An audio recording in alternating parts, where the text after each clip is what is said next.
All right, folks, welcome back to the Property Couch podcast. And today we've got a very important episode for you today. We're going to show you what's at risk in the property market and the things that could cause the property market to crash. How do we cover it, Ben? Well, Bryce, this is a consumer beware program, and it's all about unpacking the emerging risks that we see happening in the property market. The emerging risks, folks, you need to know about this. Let's rip into the show.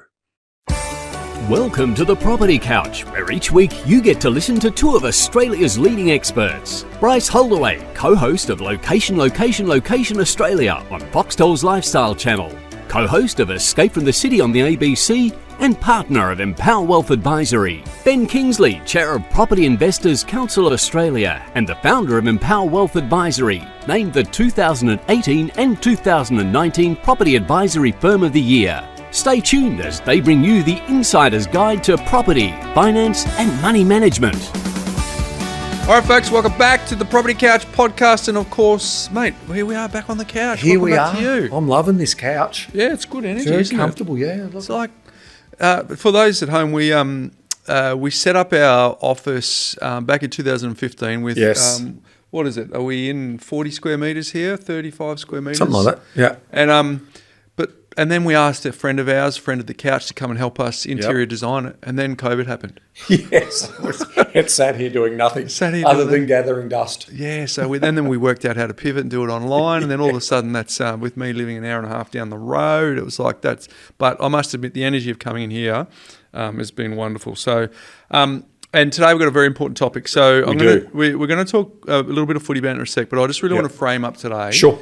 Because you aren't the host of the Property Couch today. I believe I'm being interviewed today. You're actually my guest. Yes. Okay. So we've got a really important message that's something that's you've put a lot of energy and effort into.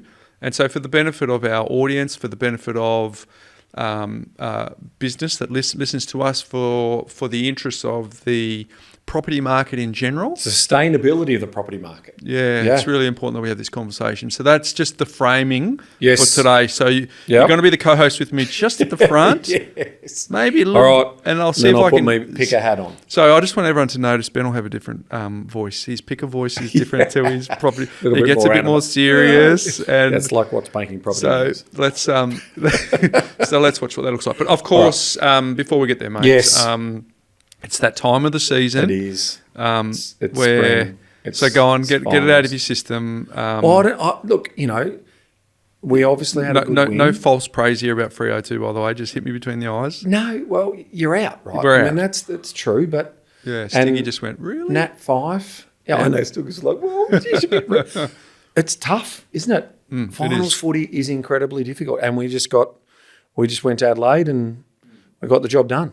I got a theory, yes. You've heard my theory, that we're playing in the VFL and it's got a label called the AFL, but we are playing in the VFL. Yep. And it's amazing how when it matters the most in September, the teams that the environment of being in the VFL, i.e. the 10 Melbourne-based sides, cope with stuff differently to the interstate sides. It's happening time and time again. The only exception is Sydney, but Sydney's a bigger city than Melbourne, so they're used to having big paradigms, but it's when you're a big fish in a small pond that happens in Adelaide and Perth and in Queensland and Tasmania will learn this soon. Yes. It's a game above the shoulders, which is why there's been two coaches in the history of VFL AFL who've won an AFL premiership who are not VFL originated, and that's John Worsfold, who could have done any coach could have done that team. Yeah, it was a good team. And the other person was Mark Williams, who got knocked out in straight sets for the preceding 2 or 3 years anyway.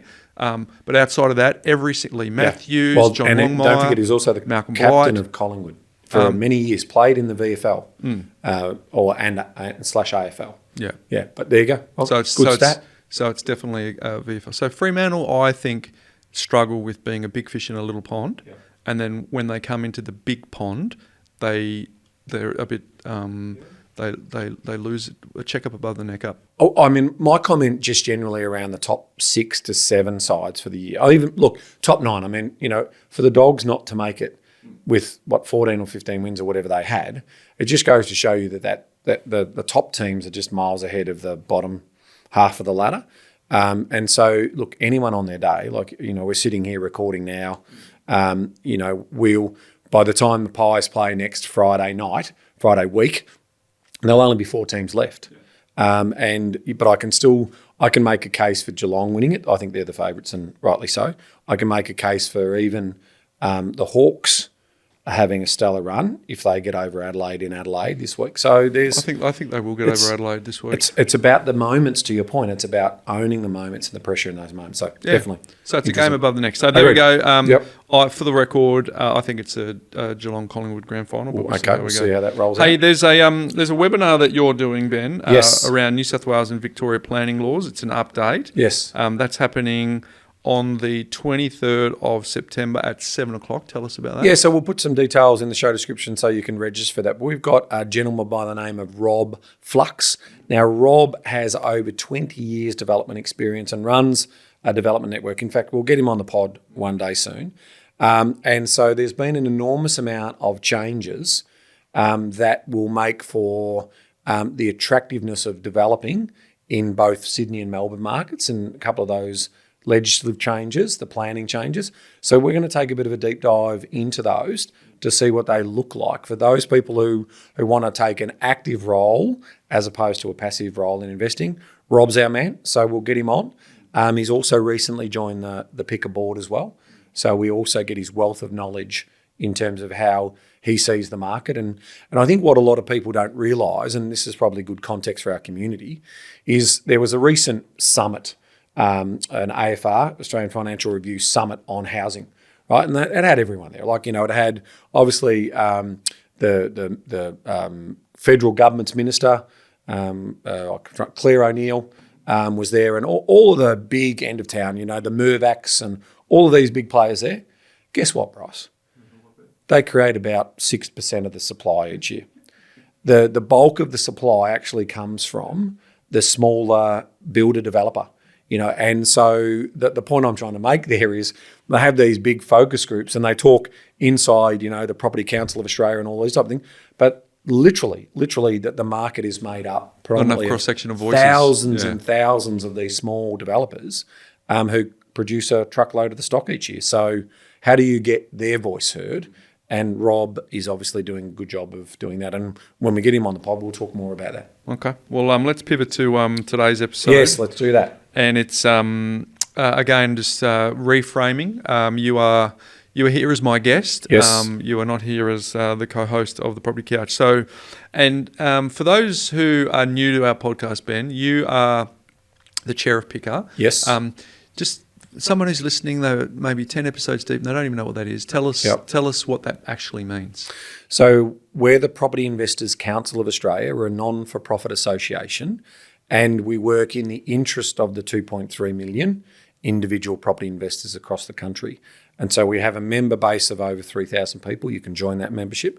And we have a charter, and that charter is about the interest of the property investor, but as it relates to also the interest inside the broader property market and the economic and social benefit that also comes off these, you might call them mum and dad investors. I call them small private rental accommodation providers running their small private rental businesses. So that's who we represent.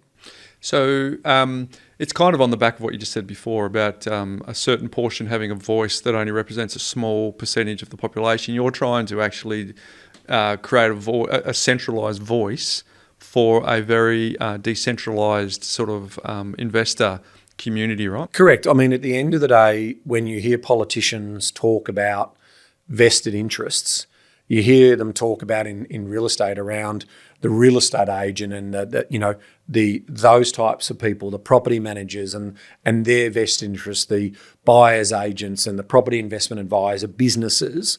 What you don't hear from, and what is also being articulated in a lot of the reports, is the challenge to actually talk to the actual landlord themselves, the property owner themselves. And so we are trying to be their voice in that conversation, because in some cases, the industry might have a different view than what the actual landlords do. Okay, so a couple of things for you.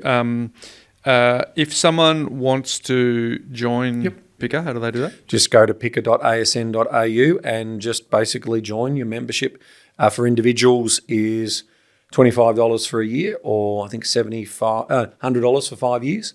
I think now that has gone up recently, but that is because we need to obviously inject some money in for the work that we do. We're all volunteers, as I said, not-for-profit association. So, but yes, and then you can also, if you run a business, you can become an associate member. Which would be handy. All right. So a couple of weeks ago, you, as the chair of PICA, yes, wrote to the following trade association, all the real estate institutes across Australia, yep. REBA, PIPA, MFAA, FBAA, which is mortgage broking associations, and it generated a lot of trade coverage. So you were warning issued over the rise of unlicensed advisors was in the Advisor, and then you were in the IFA publication, the Real Estate Business publication, the SMSF Advisor, and the Smart Property Investment publication as well, and around unlicensed property spruikers, worried about get rich quick. These were the flavours of the headlines there. So it started some dialogue with these trade associations, and it led to other trade associations like the Financial Advice Association of Australia, or the FAAA. They also wanted to request a copy of this letter, and it was shared with all the PICA members as well. And it was talking about emerging animal spirits. So I want to ask you two things. Yep.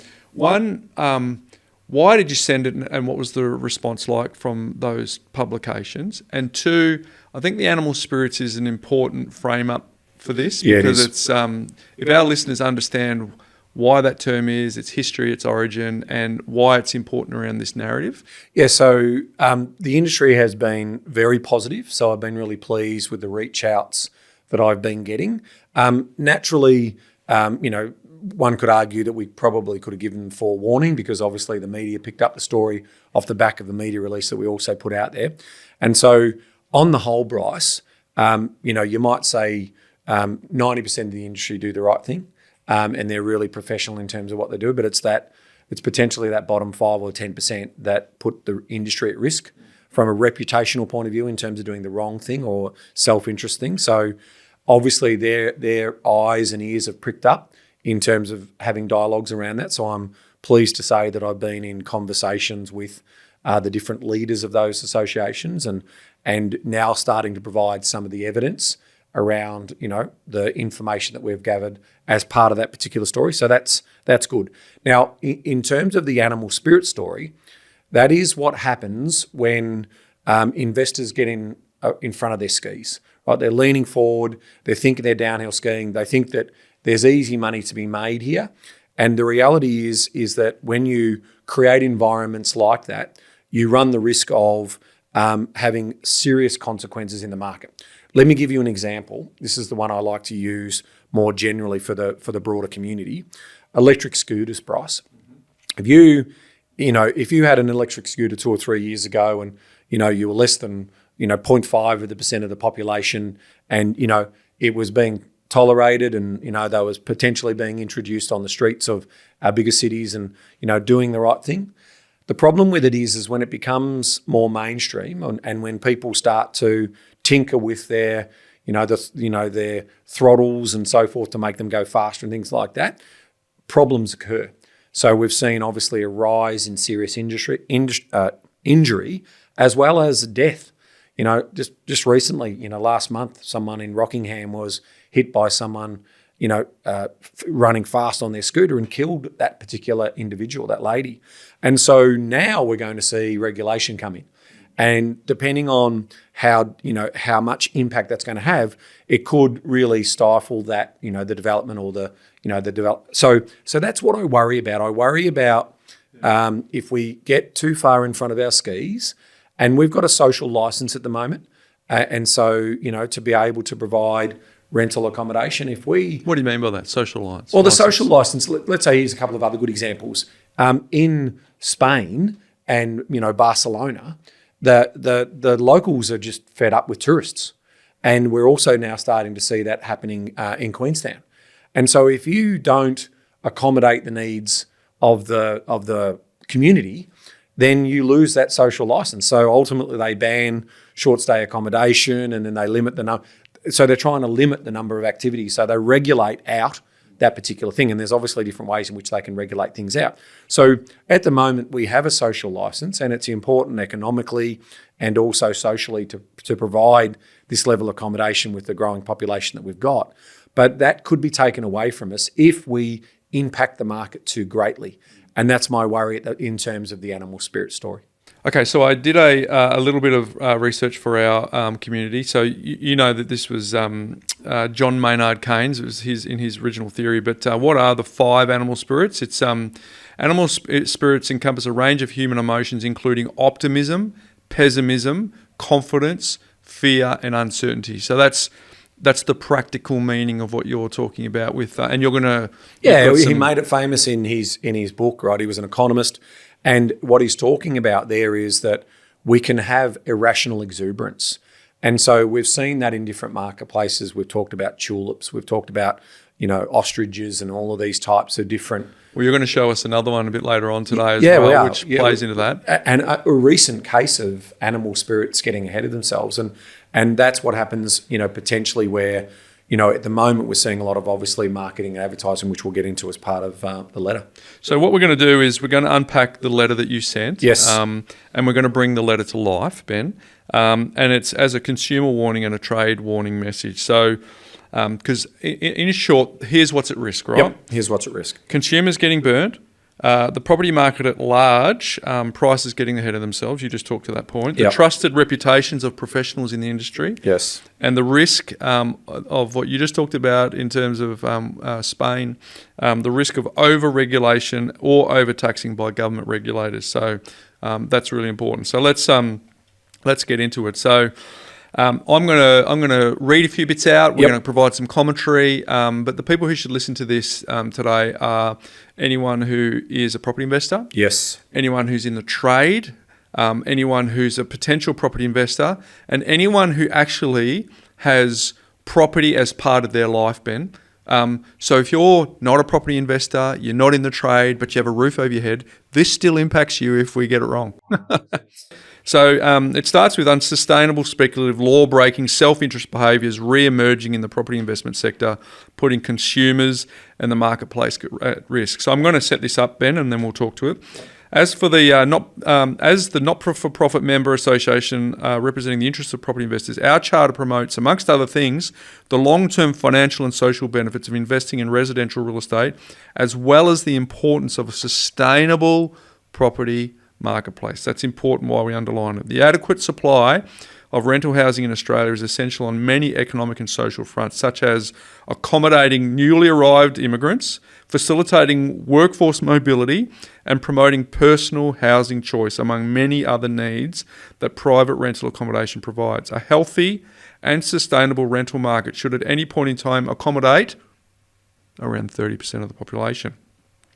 PICA is writing to you to raise some of the serious concerns we have regarding emerging risky and self-interest actions and behaviours in the property investment space. The results of this are increasing short-term market speculation, which in turn damages the reputation of the industry, including those doing the right thing, and puts in jeopardy the long-term sustainability of the residential property market for all Australians. So first thing there, Ben, is we need to unpack why that 30% investors, 70% owner-occupiers. Historically, we've seen that, but why is that healthy? Well, I think it's healthy. If we go back to the turn of the 19th century, effectively 70% of the population were renters and 30% were owners. So if it was through the Menzies periods post-Second World War that the Great Australian Dream came alive, right? And the whole idea of the white picket fence and a quarter-acre block and all of that emerged. And that was a brilliant sort of story where we moved in towards having that, roughly sort of 75-25 or 70-30 split happening there. Now, over the last couple of decades, we're starting to see pressure on that. And we're starting to see some of the ABS data sort of say that, is it around still 70-30 or is it 67, sort of 33 at that sort of level. So I think it's important to note on a couple of things, right? That economic mobility and that human capital movement is really important. And I think you've got to have an ample supply of long-term rental accommodation, because if you don't, then you run the risk of tight supply, which means that rents go through the roof and it basically doesn't make for a stable or balanced market. So we do feel like making sure that every 10 purchases, 3 are made by investors and 7 are made by owner-occupiers. That balance feels about right. What we're worried about at the moment is on some, well, not on some properties, but on a hell of a lot of property activity that we're seeing out in the marketplace, we might have as many as 10 or 20 offers on a property, and of those, 18 are being made by investors and only 2 are being made by owner-occupiers. And we talked about this on a recent episode where we're seeing the growth of investment lending is 4 times greater than the growth of owner-occupied lending in the last quarter. So we can see what's coming, and ultimately, if you then play that out sensibly, you know that that's unsustainable. Hence your scooter example, right? I live in regional Victoria. I probably feel even more out of balance because it seems like every kid's on a scooter, every kid's on a electric bike. It seems like they've got vehicles with no sort of guidelines on how to drive these vehicles because they come under the guise of, it's a push bike. I haven't seen a kid pedal around our neighbourhood for a long time. I've seen their right thumb move a lot, but not a pedal. So. And they're now buying these contraptions that can basically change the power of these things, right? Straight off online. And so that's the point I'm making. Like there's no... Yes, it is. And it's a good point. Yeah, it's, and it's 10% of the kids who are getting these contraptions that boost the power of these. So, in terms of their throttling capability, it's a lot more dangerous because they can go a lot faster. If they come around a corner and hit someone, they could kill them or seriously injure them. I think the wealth creation aspect of it too with that 70-30 is, if I think about my own street, you think about your own street. I know the people in the street that are renters, and I know the people in the street that are owner-occupiers, and it's just there is a different level of energy and effort that's put into the appearance and the maintenance and the upkeep of the asset versus it's just a roof over your head. So just for anyone who wants to underpin their the wealth base of residential property, that actually is important as well. Now, it's okay to be like. There's a ton of people who want to rent, and it's fine. Like to your point that you wrote in the letter, they might be recently coming here, or some people want that mobility, or some people just do not have the aspiration to own their own home and don't want that responsibility. It's fine, but the underpinning of the whole market is served best by that emotional investment that goes over the shelter.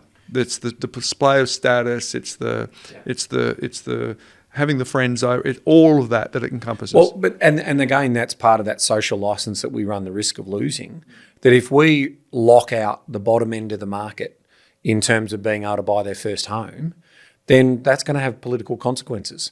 People are going to vote in favour of someone who brings reform in that stops the investor if they are getting ahead of themselves. And you don't have to look too far back to see that happened in the last election campaign. It was like we had genuine fears that narrative was leading into that election. So right now we still have this social licence, but that will change, especially if the governments and the politicians can get further evidence of what we're just talking about here right now, where they're basically saying that the growth in the market is actually being led by investors, not by owner-occupiers. And we've talked about this, so many times that, an investor should be a price taker, not a price maker. But if all of this activity is being led and the value of these properties are going up by investors and investors only, then we've got a serious market problem and the government will come in and regulate it. All right, so there's 5 areas in the letter that you said where they kind of grouped your major concerns and the subsequent actions and behaviours of a growing number of industry participants. And look, off air and on air, you're very clear that there are a ton of people doing the right thing. So yes, let's be clear about that. And before we get there, Bryce, I wanted to just talk to a chart because I think this leads itself into what I was saying before. This is being led by what we call mum and dad investors or enthusiastic amateurs in terms of what's happening here. So I know we're on an audio podcast, but if you can look at the YouTube or whatever, or I'll try even and explain Spotify this. one. Yeah, or on Spotify. So you can see here, let's take a look at this chart here. So what we're looking at, and I'll explain it to everyone, in 1980, the median house price across Australia was around $35,000. Okay, and in Expensive. Gladstone South, it was $37,000. So it was slightly higher than the median price across Australia. Now let's fast track to where it is today, and you can see clearly that the median house price is over $820,000, yet the median house price in Gladstone is only around that sort of $500,000 mark. But what I wanted to point out here is you can see that there's been one major push before this current rush, and that occurred during what was the mining boom. So when fracking became a thing, we saw Gladstone, the port of Gladstone, in concert with gas and coal, become a very, very powerful investment centre. And that investment drove jobs, it drove population growth, and naturally off the back of that, the investors smelled an opportunity, and so the investors ran into that market. Now, when you look at the demand-supply score that occurred, and we started measuring that through 2010, 2011, we had readings, pushing in the late 50s into early 60s. That's a pretty good reading. It's a reasonably healthy for that time. And so what you saw was, this rush of property. So what we now see in the market is this oversupply story, and property prices collapsed. So we lost effectively 15 years of property value in that particular area. So you might ask yourself here, when you look at a demand supply score, what's driving that? Is that being driven by owner occupiers, or is that being artificially inflated through animal spirits of investors? Well, this is a clear example where those animal spirits have kicked in. And if you think about the long-term correlation between the Australian house price and the house price in Gladstone, well, there's been a clear separation. So that's why I keep teaching people about economic activity. So if you don't have economic activity, you won't keep up with the Australian house price. And that's why we measure that in decades, not necessarily in years. And this is another great indication why the bigger economic centres always outperform the regional areas. What that graph shows us, and again, I'm trying to be sensitive to an audio audience here, Ben, but if you carve out that period of animal spirits or irrational exuberance, just if you chunk that bit out, the actual trend, it's kind of got a nice trend, and it follows the trend of the Australian average anyway. Yeah. With the exception of that one bit that's got the irrational exuberance, and I reckon, and that's what we want to try and give the audience today, the message that the people, that's okay, we can look back in hindsight and go, oh, it's obvious, but the people who actually were names on titles in that period, we're just saying, can we delete that section out? Yeah. Some of them are in a world of hurt. Some of them have tipped over. Some of them have got negative equity. Some of them have just turned their financial life upside down. And it's easy for us to be flippant about it, but those people have got real pain. And well, they didn't know anything different. If they had looked at the last 5 years of growth, they would have seen potentially 80 or 90% growth. They could have thought that growth was going to continue. They could have thought that the economic story of Gladstone and what was going to happen in that area, because they were enthusiastic amateurs. They didn't understand the fundamentals and start thinking about property over the long term rather than the speculation that was going on in that particular market. And we can see it now.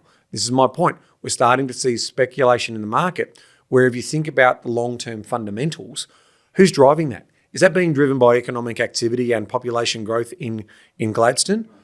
No, it's not. It's basically a voting machine.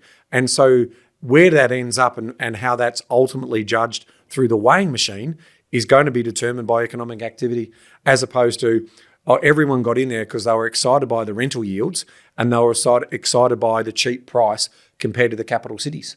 Well, have they got fool's gold, or have they got a result that's going to come in? Hence my warning, in terms of in consumer land, this is a consumer warning to sort of say, are the fundamentals sustainable here, or is this just a measure of supply and demand in a short period of time where you've got that irrational exuberance? Yeah, there's a couple of things there. If someone got in 2007 and they sold out at the top of 2008, they made money. Yep. The other thing is if you got in at the top when everyone was getting in, yep. If you have a look at that graph now and explain it again to an audio audience, fast forward, that's sort of 2008. In 2025, the values are probably just over what it was at that peak back in 2008. So there's 17 years That's negative equity. you've had to wait Yep. just to get back to ground zero. And no chance of even equity or sort of moving forward in your portfolio, or you're going to have to take the loss. So when the music stops, if you're the person who is left without a seat, that's when the game isn't fun. And that's what we're trying to say here. Because I could have put a case again for our audience back in 2007. It was kind of the start of or just before 2000. It was the start of that first little peak there that you can see from the beginning, late 2006 right through to late 2008. If I was in that time, I could have shown an example of a client that bought in at that early spot, and I could have shown an example of where they got at the top. And as a marketing message, and we're going to talk to that a lot in a second, that'll look pretty good. It's amazing. But for the next 17 years, it doesn't look amazing. So, all right, let's move on. That's a good illustration. So the first area, Ben, that you've put in this letter is the advertising and promotion of property investment, which we've seen a lot. So over, let's call it the last 12 months, there's been, let's call it hyperscaling of social media. And these are the key points. Unsubstantiated or independently verified claims of outperforming investment returns. Yes.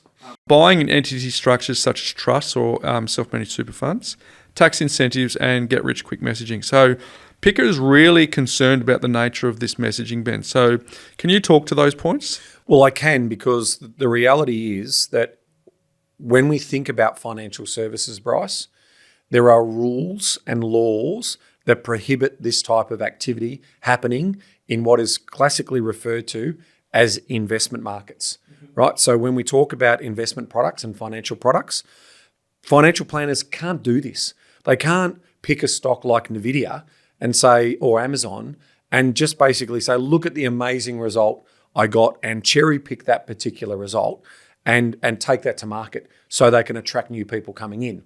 Unfortunately, in the property space, this is exactly what buyers agents and property investment advisory groups are doing, where they're cherry picking that. So we understand the power of that marketing, as does the regulators. That's why they banned it. So under the ASIC Regulatory Guide 234, advertising financial products and services, financial service providers are banned from promoting promises or imply short-term or guaranteed returns, using cherry-picked performance data, that's what we just talked about, present case studies or client testimonials implying certain returns without full disclosures, using misleading terms like safe, no risk, secure when it comes to products that involve any risk, and omit risk warnings or assumptions underpinning return scenarios. That's why when you do see advertising in the investment space, they go, future returns or past returns are no guarantee to future returns, right? And they are just limited from this type of opportunity. And that is exactly why, because the reality is that people get sucked in to these get-rich-quick stories. They're sold on these tax incentives. They're definitely, at the moment, these outperform returns on invested capital. And the last one there, what we're worried about is the promotion of these perpetual lending setups where they're encouraging people to buy in trusts, and they can get multiple access to multiple trusts that allow them to do that. I mean, the GFC occurred off the back of cheap and easy access to credit.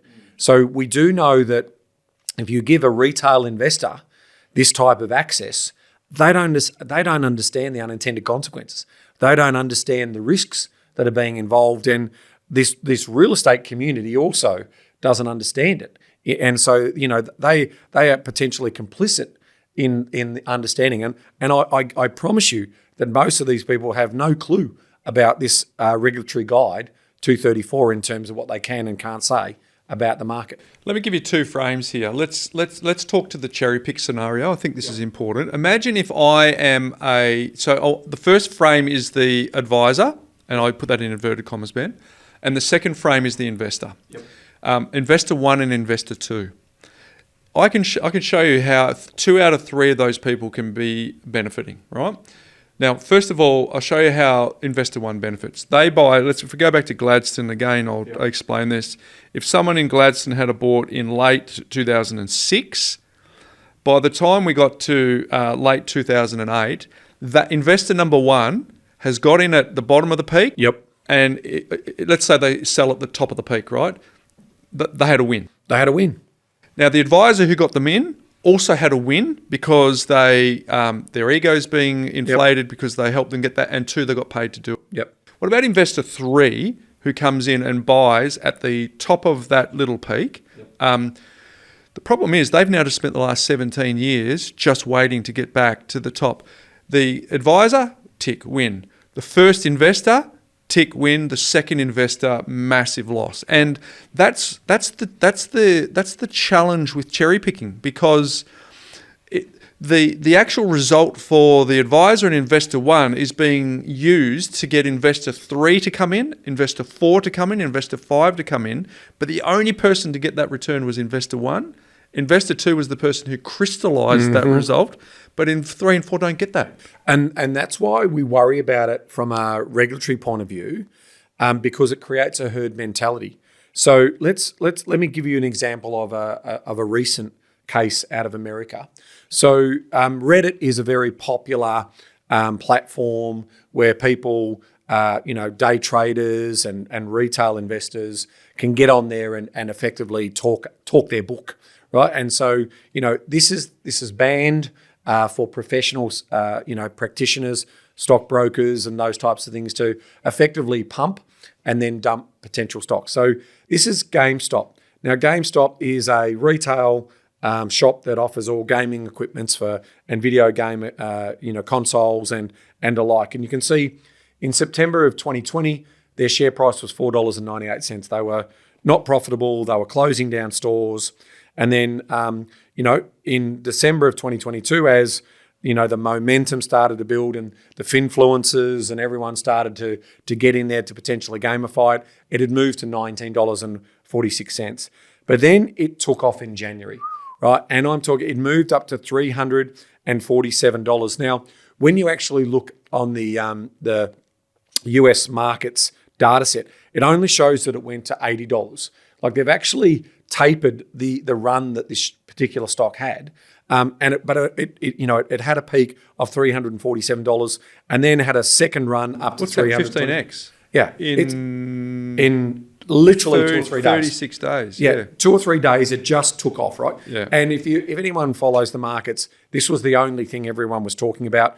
What had happened was the retail investors and this sort of movement, this herd mentality, just basically started to challenge the bond players who were shorting this stock, the hedge funds, I should say, who were shorting this stock, and off it went up to its heights. Now, the fundamentals did not make sense. This business was making a loss. It was potentially about to go bankrupt, and it was struggling from a liquidity point of view. And if we fast forward today, guess where the stock is priced? It's around $21.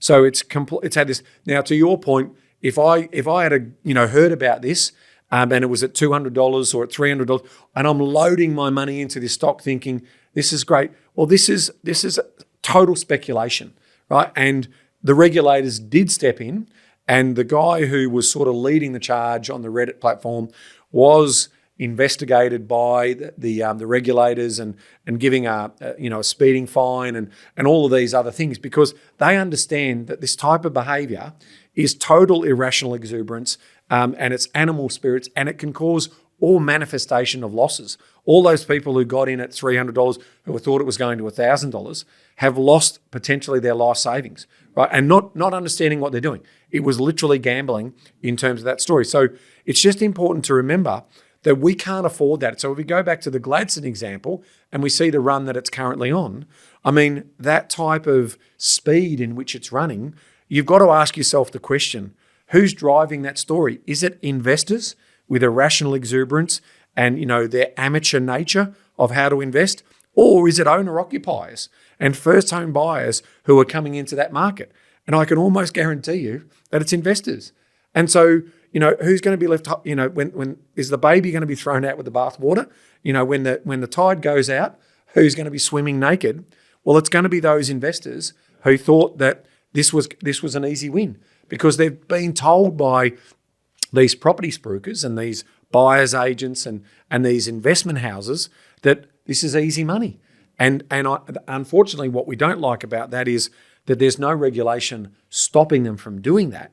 We do have consumer laws around, what we call the Australian Consumer Law, which is misleading and deceptive conduct.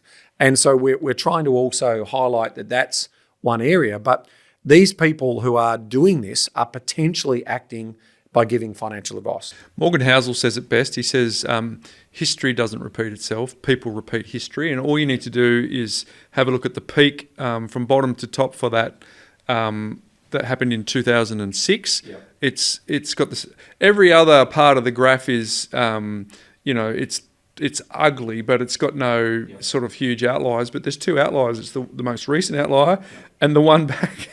And when people talk about cycle timing, like market cycle timing, that is true that if it's had a run, it's then likely to give up. That's an economic cycle that plays out. But this is what I'm saying about demand supply. Demand and supply is an excellent indicator of future capital growth. But if it's being driven by speculation, then the fundamentals don't stack up. And so whatever that price runs to, if those fundamentals don't underpin its value, you're going to see price corrections, you're going to see negative equity. So I guess ultimately part of the agenda for this letter was that when you offer up get-rich-quick claims, there's a steady pool of people who want to get rich quick. Yes.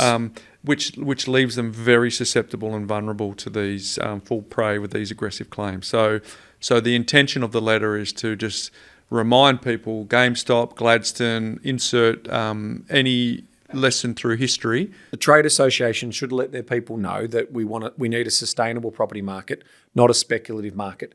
And so by encouraging people to understand that when you're in real estate, you are in financial services. If we're talking about investing, they need to bring themselves up with the regulations and understand that there is potentially unintended consequences and risk to the consumers that they're looking at. So we talked about why this is a problem. You've used GameStop beautifully as an example there. Why don't we see financial planners having similar cherry-picking activity? Well, it comes back to that regulation guide 234, which bans them from doing that. And if they do that, then ultimately they come under the law of basically, breaking the law, and they can be fined both individually and also from a corporation's point of view, which leads into Area number two, which is unlicensed financial advice, which while direct property is not a licensed investment product under the Corporations Act of 2001, PICA is genuinely concerned about the growing number of investors who are investing via entities or structures such as trusts or self-managed super funds. Our research and evidence collected in this space have uncovered a growing trend that aligns with the get-rich-quick promotions currently in play in concert with the self-interest revenue benefits of operators operating in this space. They pitch building a portfolio of properties fast via online advertising, podcasts, books of this nature, again attracting large numbers of uneducated and naive investors. This build a property portfolio fast approach is amplified by some operators, and we found this to be especially true in the buyer's agency space. Yeah, obviously buyer's agents, there is a growing number of buyer's agents entering the market, and it's attractive. It's got a low entry to get in, barrier of entry to get in, and potentially buyer's agents earn a lot of money. There's a large percentage or large earning that they could have. So they're naturally attracted to that. The problem with it is that they're now looking for ways to help their existing clients add to their portfolio because they're showing these quick returns because they're artificially inflating markets. And so these investors naturally want to go again, right? They feel like they're on a streak. They feel like this is a winning. And so they then talk about, okay, well, how can I get you into the market? Well, they've teamed up with accountants and mortgage brokers, and they're now starting to coach people about setting up trusts and setting up self-managed super funds so they can buy more. Now, that's the massive problem that we have here, right? In terms of ASIC's made it clear in Regulatory Guide 36 and also 175 that advice about establishing structures that impact investment decisions or financial outcomes, i.e. using trusts for gearing, can constitute financial product advice. And that's the challenge. And that is the area that they're breaching the law. And so what we're trying to do here is we're trying to let these real estate agents know that they are Dancing with the devil. They are dancing with the devil in a really serious way here. I mean, we are talking about potential fines for individuals of $1.5 million or 5 years imprisonment, or potential corporate fines of $15.65 million if they do that. But it gets more interesting here, Bryce, when they say, well, how they get around it. And if you've listened to our podcast, we'll always talk about statements of fact, and we'll always make sure that we're only talking about those statements of fact.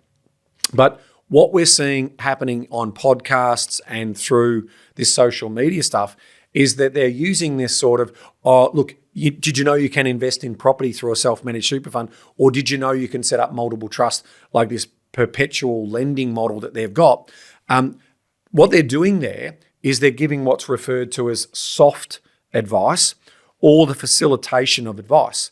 So when you look at that Regulation 36 and 175 regarding soft advice or the facilitation advice, they emphasise that whilst a person may not be explicitly giving recommendation, in their words, conduct or general promotion and process structured in such a way that is reasonably interpreted as advice, they could be judged as providing financial advice. So this includes scenarios where the advice is heavily implied rather than stated outright. The person or the business uses leading questions or nudges towards a product or structure, or the person facilitates or arranges for a product to be acquired in a way that influences the decision to invest. So, for example, if someone does not directly recommend a managed investment scheme but provides a client with promotional materials, explains the features in a favourable light, encourages that decision to invest, this is likely to be considered financial product advice. And so what they are doing is they're facilitating the introduction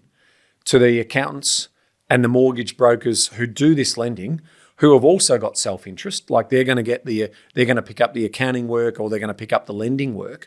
And so that is absolute facilitation. Like, it doesn't get any clearer in that. And if it's probably a big blind spot for a number of people. There's the group who are totally blind to it. There's the group who know they do it anyway, but it's that messy middle where they go, geez, I didn't realize. And ignorance is not a defence in the law. No, it is not a defence in the law. And if you go back to the likes of Storm Financial and all of these other property spruikers who have since been prosecuted. Now, in the case of Storm Financial, they sort of did everything in terms of referring them to the right people to get their advice piece.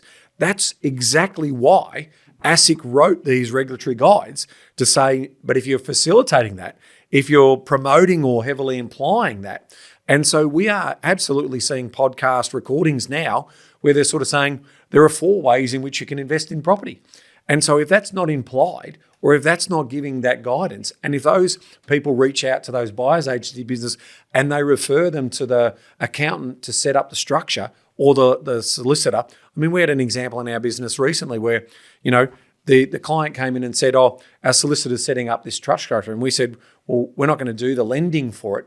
And the solicitor, you need to get an investment broker who's willing to do that. Look, I mean, and full disclosure, we run an advisory business in this particular space. But for 10 years on this podcast, Bryce, we've been very careful in not talking up self-managed super fund, in not talking up these types of schemes for exactly this reason. That, we don't think it's suitable for everybody.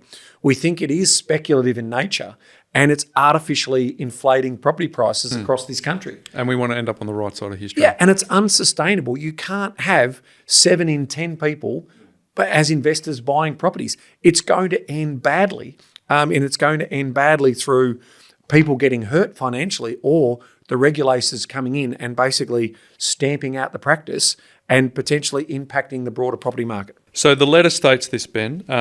Here, if you do not hold an AFSL license, or you're not an authorised representative of an AFSL, here's what you cannot do. Recommend a client set up a trust, company, or SMSF to invest in property. You cannot advise on how to gear, i.e. borrow through the trust, the company, or the SMSF to maximise investment returns. And you cannot promote a trust, company, or SMSF as a wealth building strategy. That's clear. You cannot do those things, and if you are, you are offering soft advice. And in the meetings that I'm now holding with the CEOs or the presidents of these trade associations, I'm giving them half a dozen examples of businesses who are doing exactly that. And so they then need to see whether those businesses and those individuals are members of their trade associations. And if they are, they need to get in front of that curve and tell them and warn them that this is unacceptable. And if ASIC were to find out, you run the risk of being fined. All right, let's move on to Area 3, Ben, which is buyers, agents, actions and behaviours. Whilst this concern is primarily focused on licensed estate agents acting for buyers, it is worth sharing with the wider industry given that many buyers agents have relationships with other industry practitioners. There's been a recent spike in new BAs entering the real estate market. That is true. Yep. Which is fine. Competition is fine. Yes. Right? That said, in the general buyers agency space, there's news of behaviours and actions, and we're going to show some of those shortly, Ben, and describe them to our listeners, where they either put the client's best interest at risk or are clearly outside their qualifications, right? A recent report revealed that a certain buyer's agency practice instructs investors to sell property from their personal names into trust structures, allowing them to access more lending to purchase additional properties more quickly. This is not the role of a buyer's agent. You and I have actually been privy to a recording that was sent to us from a competitor where we actually saw the person doing this, and it was frightening. Well, again, they're playing outside their wheelhouse. They think they might be doing, these are enthusiastic amateurs, Bryce, from a trade perspective. They think they might be doing the right thing in terms of, they're building this wealth for their customers. They don't understand the consequences that might play out if that market collapses, especially in those regional areas. There's greater risk of that happening. And so, again, they're either complicit in that knowledge and are hiding that for self-gain, or they're just totally unaware in terms of that they're just so amateur at what they do that they don't understand the unintended consequences. We've got some images to show shortly, but just in terms of underpinning this further, we've gathered evidence, this is you speaking in the letter, we've gathered evidence of interstate buyers agents who may not be qualified to buy in a particular state, purchasing property sight unseen, and, this is the worst crime of all, I reckon, relying on the seller's agent's photos or videos to assess the property suitability. You actually quote a recent ABC news story that highlights some of these risks. And importantly, there's been another shift which has happened with regards to property valuers. They now ask selling agents how many offers they've received from buyers agents versus offers from the public. Some valuers are actually disregarding interstate buyers agency offers. That used to only happen on brand new. It's now happening on established. So that's it. So this is talking to the point around making sure it's a sustainable market for all. Or those offers accepted on recent off-market purchases made by buyers agents. That's a big shift. Heron Todd White, in their roundup, their monthly roundup, you just read some of the feedback that the valuers are giving in certain marketplaces. They're saying that these buyers agents are coming in and buying these properties for interstate investors, and they are artificially pushing the market higher. And so that the valuers, great, they're professionally trained. Are they saying that they're not going to support those values? Well, if everyone keeps pumping up the price at that entry-level area, that's what's going to happen. You're not going to get the bank valuation supported. And you'll see a risk profile on your bank report saying buyers agents are artificially inflating this market. So that's, if lenders get wind of this, then we also have the lenders sort of saying, right, I'm not supporting that valuation, and so we're going to adjust that valuation. Which to that point of that buyer, they might have had unconditional or a cash offer at an 80% loan to value ratio, but now they're in a particular situation where they may not be able to get support from the bank, and so ultimately they have to crash the contract and lose their deposit. So these are the unintended consequences that we were talking about. Can I talk about the elephant in the room, Ben? Sure. This is me as the host asking you as PICA. Yep. Aren't you feathering your own nest? Aren't you one of the biggest buyers agents in the country? Aren't you just trying to put ring fences around the industry so that you've had an advantage? You've been in the market now for 20 plus years. Isn't this just you trying to be, block other players in the market? No, I believe in abundance, Bryce. I've been on this podcast countless times, and also through industry and trade, that I believe in open markets and free markets and fair competition. I absolutely believe in that till the cows come home. And so we do want, more buyers agents and all of that getting into the market and creating a professional industry. But what we don't want is these buyers agents who are enthusiastic but don't know what they're doing, creating a marketplace that is hyperbole and pushing those prices up. Because what I am also interested in is a marketplace that reacts rationally over a long period of time. So if we get these inflated prices and we get we get a lot of people getting hurt, well, ultimately that's where the regulation comes in. So you might be able to say, yes, Ben, you might benefit from this and the business might benefit. No, we've been consistent for the, almost the 20 years we've been operating, Bryce, that we want to buy fundamentally for the long term. And so, yes, our clients are buying some of these properties and they are getting some of that advantage. Yet I'm still telling people that this is not going to be great. And our buyers agents, as you know, Bryce, because you and I are coaching them, are basically telling them the pros and cons of these types of properties and what to look out for, because these older type of properties that are at the entry level are definitely impacting, that particular story. So they are going to have a little bit more maintenance and a little bit more cost. So whilst you can say that, is this going to benefit in power? No, I want more competition out there, but I don't want a market that's artificially inflated, that's unsustainable. Let's be clear, we're not buying in Gladstone, but your point is we're buying in the market where a rising tide's lifting all ships. Correct. Here's an example of a story that was shared with us last week from one of our buyers agents. We're going to put some photos up, so those that are playing along at home, they can see the visuals. That's great. But we're going to describe. I'll talk to it, Ben, then you can actually talk to the photos and describe to our audio listeners what we're seeing. But this was originally quoted at 580 to 620, then it was adjusted to 600 to 660 and ultimately sold for 670,000. Had over 1,000 inquiries, 20 offers, cash buy bought, no funding required or no building and pest inspection. Yep. The agent also said Sydney investors were everywhere on this property. That's quote unquote. Yep. So what did our BA investigations uncover? It was previously a boarding house, privately rented, but would not have met the Victorian minimum standards.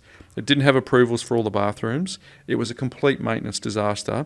So let's take a little look at it. So let's have a look at the photos and describe it. So we'll try and describe it. So she's a classic brick and tile, sort of, I would have said early 70s build.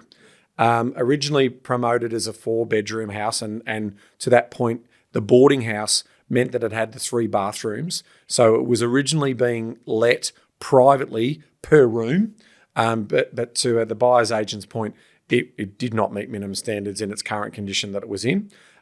If we have a look inside, the pictures are obviously showcasing a really clean and tidy home. It had just been freshly painted.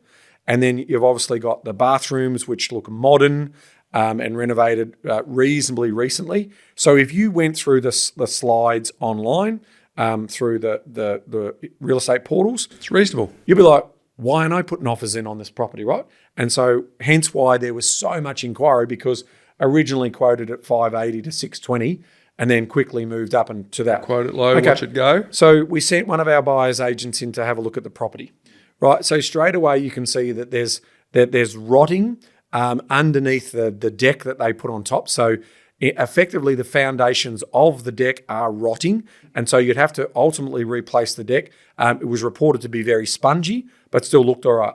Then you got some structural integrity on the building.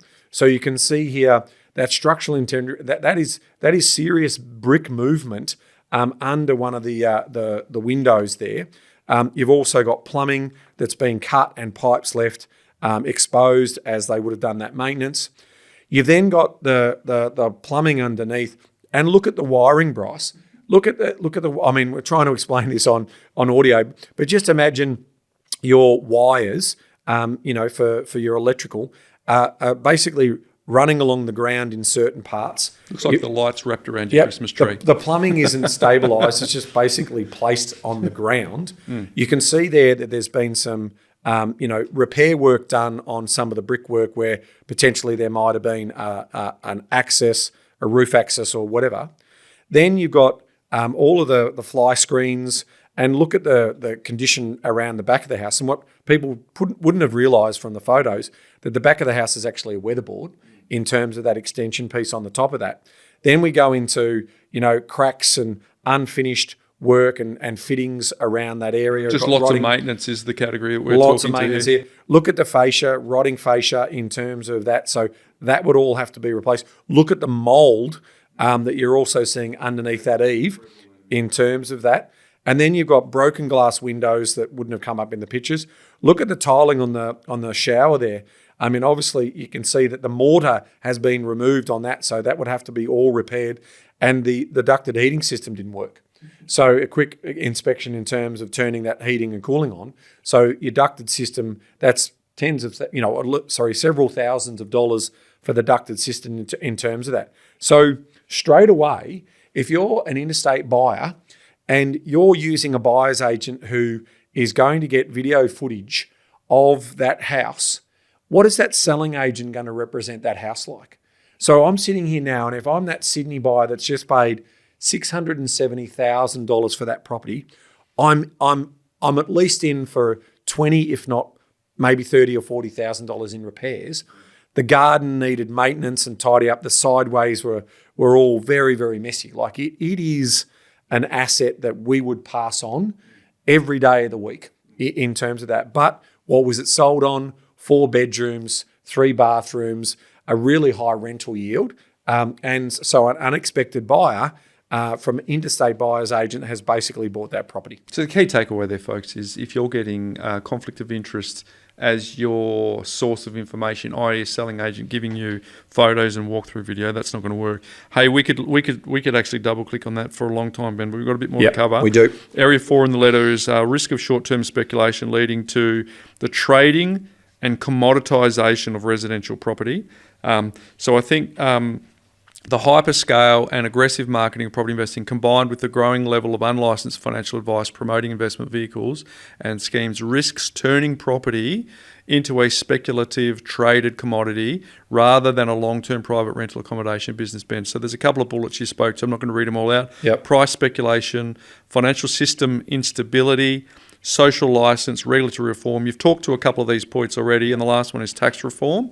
But I reckon we want to see, how do you think the whole private rental accommodation landscape could change with those sort of bullets in mind if we take it away from its fundamental need as shelter and turn it into a commodity? Correct. I mean, just think about it logically. What society who dreams about the great Australian dream is going to socially accept the ability to be able to, own a home? It's really important to understand that. So we'll lose that social license. So the reality is, if we're locking out first home buyers, if through this perpetual lending model that's also being paraded through trusts and self-managed super funds, I haven't even touched on the fact that the government's looking at introducing higher taxes for family trusts, and there's now a review going on around lending inside self-managed super funds. So they're not silly in terms of this, but just think logically about it. I mean, if 7 out of 10 properties are being bought by investors over the next 6 to 12 months, it's unsustainable. It's not going to work. So we need to get in front of this, and that's why I wrote to the trade associations first, before the regulators come knocking on our doors, to say, well, how can we fix this? How can we stop this irrational exuberance and, these, again, minority group of operators who are basically turning property into a commodity and believe that it's okay because it's all about profitability and it's all about free market economy. That's not how it works. Unfortunately, the politicians won't allow that because they will be voted out, and both sides of the House will not tolerate the great Australian dream being taken away from Australians. So it's really sensible to sort of say, think about this logically, crew. This is going to end badly, and these are the areas that it's going to end in on. And so let's tidy this up. Yeah, it'll have a significant negative economic and social consequences for Australia. So that's important. All right, Area 5, Ben, in your letter was the call for greater transparency for property transactions. There's obviously rebates and referral fees here, but all professionals, we believe best practices that all professionals involved in property transactions should be required to fully disclose any rebates, referral arrangements or commissions they receive. And just for the record, Ben, our business has in its history has never paid nor received referral fees ever. So just for clarity around that, we're not sitting in a glass house. So you go on, you talk about that, you've got to make it disclosed. There's a lot of self-interest and there's a lot of spruiking around this that. was the broader reminder. It's really simple. Like we when the board reviewed the paper and the letter that we sent, we just wanted to remind the general industry, you and I have been banging on about this for 10 years on the podcast as well, that spruikers will not usually disclose their fees and commissions and the relationships they have with other operators. So it's a timely reminder. The other parts are more relevant to today's activities, but we've known for a long time that the spruikers really don't necessarily disclose that they might be getting commissions from developers or kickbacks from other parties. Mm-hmm. All right, so you close out the letter with this, Ben. We welcome dialogue. PICA is open to engaging with your organisation to help shape industry-wide education initiatives, joint statements, or compliance resources for the benefit of all stakeholders. Please treat this letter as both a request and a caution. Well stated there. So as you take active steps to ensure your members are aware of their legal responsibilities, the emerging risks in the market, and to act in the best interests of the clients that they serve. So we've been talking about this on a number of our episodes over the journey, Ben. But I guess what you've done is you've herded the cats, and it's not as if you. What I commend you for here is you're not actually responding. You're not actually reacting. You're responding. Preemptive. You are trying to get the narrative before something disastrous happens, rather than responding once, because we've seen stuff. We've seen depreciation changes already. We've seen multiple election campaigns talking about changes to negative gearing. We've seen a minor party strongly going to the last election talking about rent freezes. Like, it's not as if there is not a number of canaries in the coal mine that we haven't already heard about. But you're kind of saying, hey, there's enough canaries for us to really take this seriously. It's a know better, do better story here. So now that you're aware, because some of them may not have been aware, because it might be considered a small niche of operators are doing this, but now they are fully aware. There's no reason to say that the real estate institutes don't know. There's no reason to say that the mortgage trade associations and the buyers agency and the professional property advisory association, they are all now fully aware. So it is now you know, let's do better, because if we don't do better and if we let this continue to evolve and property becomes a tradable commodity, it's going to end badly. Yeah, okay. All right, well said. So, all right, folks, so we're going to ask you a couple of favours here. One is if you care about the industry as much as we do, seriously consider joining PICA. That is where your voice can matter. And in initiatives like this, imagine if Ben went to the people to raise a voice, and of the 2.3 million property investors, imagine if you had 10% of them. That'd be amazing. So that's number one. And number two, this podcast, we would love for you to share it with as wide a network as you possibly can. Screenshot it, send a link, whatever it takes for this message to get to as many people as we possibly can, because I think we've talked. You wear two hats. You run a business and you chair the association. So if anyone wants to ask you any questions, if anyone's connected to this particular episode who has a network of influence and they want to reach out to you, Ben, what's the best way for them to do that? Well, obviously they can, hit me up on LinkedIn at Ben Kingsley AU. They can find me there and share any trade messages or intelligence that they have in this particular space. That would be probably the best spot to find me.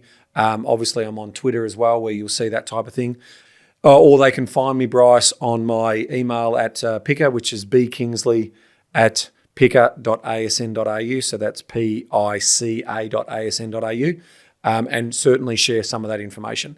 Coming back to the point you made around our business, you'd be thinking we wouldn't want to tell people about this, Bryce, because our business would be booming, right? And the reality is that point again, we don't want to be booming off the back of artificially inflated property prices or the speculation in the property market that takes away the sustainability of the market. So that's another reason why we don't talk about the property market like others do in the hyperbole that they do, because we're interested in long-term property market that benefits the community, benefits the investor, benefits the renter, and having that harmonious relationship. What we're seeing right now in terms of the activity compared to owner-occupiers is unsustainable, and we think it's going to end poorly. Yeah, well said. There you go, folks. Hopefully that's resonated with you today. Hopefully that's given you a bigger insight into what is going on the inside. And we started the episode by saying even if you had a homeowner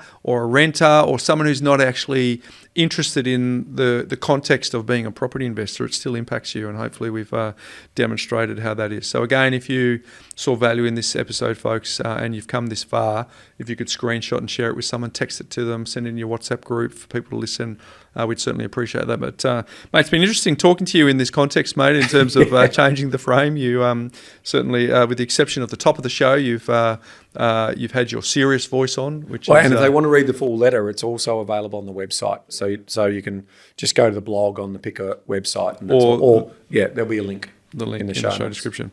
Well, mate, all the best. Who are you keeping an eye on this weekend in the footy? Who do I think will take the chocolates? Yeah. I think it'll be Brisbane over Goldie, and I think my smoky is Hawthorn. Yeah, I think Hawthorn are the favourites, to be honest. So not sure it's a smoky. There you go, folks. Hopefully that's been a benefit. But until next week, Ben. Knowledge is empowering, Bryce, but only if you act on it. And be careful out there, people. Be careful out there. Act on it in the right way, folks. So see you next week, folks.